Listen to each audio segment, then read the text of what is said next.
예전에 저희 채널에서 도시공원 일몰제로 인한 부당이득금 반환이나 또 보상금 증액과 관련된 사례들을 다양하게 소개해드린 적이 있습니다.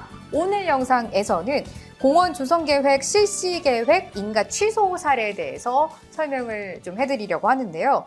토지가 강제로 수용이 됐다가 이 계획이 취소되면서 다시 땅을 돌려받는 사례가 워낙 없기 때문에 많은 분들이 관심을 가지실 것 같아요. 부동산변호사.com 김재현 변호사님께 배워보도록 하겠습니다. 변호사님 안녕하세요. 예, 안녕하세요. 오늘 저희 영상 좀 집중을 해야 될 것 같은데 오늘은 장기 미집행 공원 조성 계획 실시 계획 인가 취소 이 사례에 대해서 말씀을 해주신다고 들었어요. 예, 저희 법인에서 진행한 사건인데요. 서울시가 도시공원 일몰제를 앞두고 공원 용지에서 해제된 것으로 인지하고 있던 의뢰인의 토지를 갑자기 수용하겠다고 한 것입니다. 변호사님 예전에 배웠던 걸 한번 생각을 해보면 보통 이 땅을 가지고 계신 분들이 보상을 받는다라고 하면 좋아하시지 않나요? 의뢰인의 상황은 달랐습니다. 의뢰인은 이 사건 토지가 공원 용지에서 해제된 것으로 알고 있었기 때문에 교회와 어린이집까지 운영하고 있었죠. 이미 어린이집으로 운영을 하고 계셨으면은 다니고 있던 어린이들도 피해를 좀 봤었을 것 같아요. 그렇죠. 의뢰인은 해당 실시계획을 받아들일 수 없었고 이에 공원조성계획 실시인가처분 취소 소송을 진행하게 된 것입니다. 내용을 조금 더 깊게 들어보고 싶어요. 예, 의뢰인 토지는 서울시에 의해 공원으로 지정된 1977년보다 이전인 1970년 초에 이미 건축물이 세워진 토지였습니다. 이후 1992년 변경 고시에 따라 공원 용지에서 해제되어 무려 50년간 공원이 아닌 대지로 사용되었고 의뢰인은 공원이 조성되지 않을 것이라 생각해 교회와 어린이집을 운영해 왔는데요.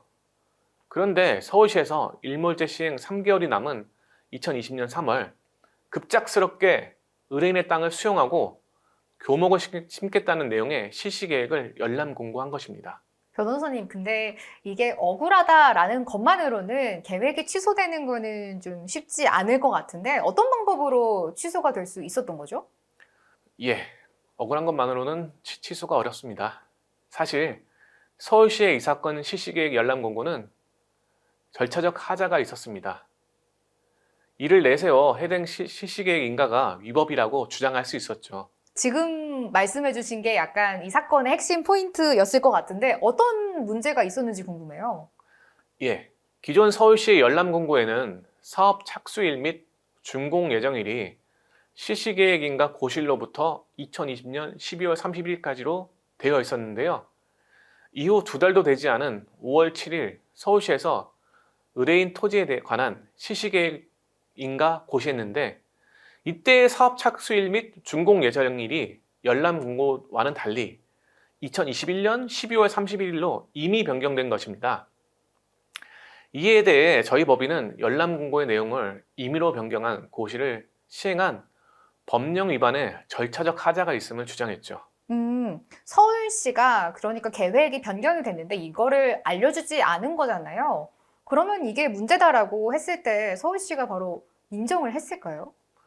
아닙니다. 서울시는 이에 대해 공공시설 설치 실시계획에서 착수 예정일 및 준공 예정일의 변경은 재공고나 재고시를 할 필요가 없는 경미한 상황이라고 반박했습니다. 근데 제가 알기로는 다른 지방자치단체들은 이런 게 변경이 되면은 다 알려준다고 알고 있거든요. 맞습니다. 서울시의 주장은 국토계획법의 공고 규정의 존재 의의 자체를 부정하는 주장인데요. 열람 공고를 임의로 변경하여 수정한 것은 경미한 변경 대상으로 볼 수 없으며 이는 실시계획 열람 공고 절차에 관한 중대한 하자입니다. 이에 법원에서도 서울시의 주장은 받아들여지지 않았고 이 사건 고시에 대해 국토계획법령 규정 위반으로 판단했는데요. 결론적으로 재판부는 의뢰인의 토지 전체에 대해 실시계획 인가처분 취소 판결을 내렸습니다. 좋은 결과를 얻으셔서 다행인 것 같은데 변호사님, 이분처럼 실시계획 인가처분 취소 사례를 저희가 들어봤는데 비슷한 문제 겪고 계시는 분들 많으실 것 같잖아요. 이런 분들께 팁을 좀 주시면 좋을 것 같아요.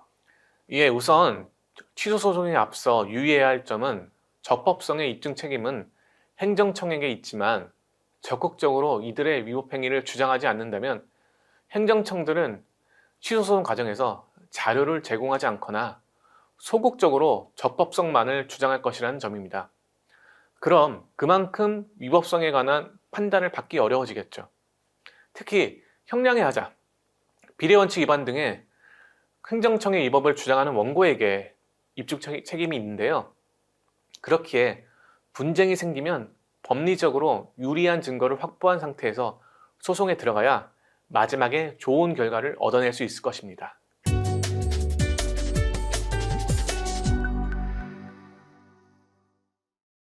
변호사님 말씀을 들어보니까 행정소송이 마냥 쉬운 건 아니다라는 생각이 듭니다. 이런 문제 겪고 계신 분들 확실하게 법적으로 검토를 먼저 받으시고 그에 맞는 증거를 수집하는 게 굉장히 중요할 것 같아요. 부동산변호사.com 김재은 변호사님과 함께했습니다. 변호사님 고맙습니다. 예, 감사합니다. 구독과 좋아요, 알림 설정도 눌러주세요.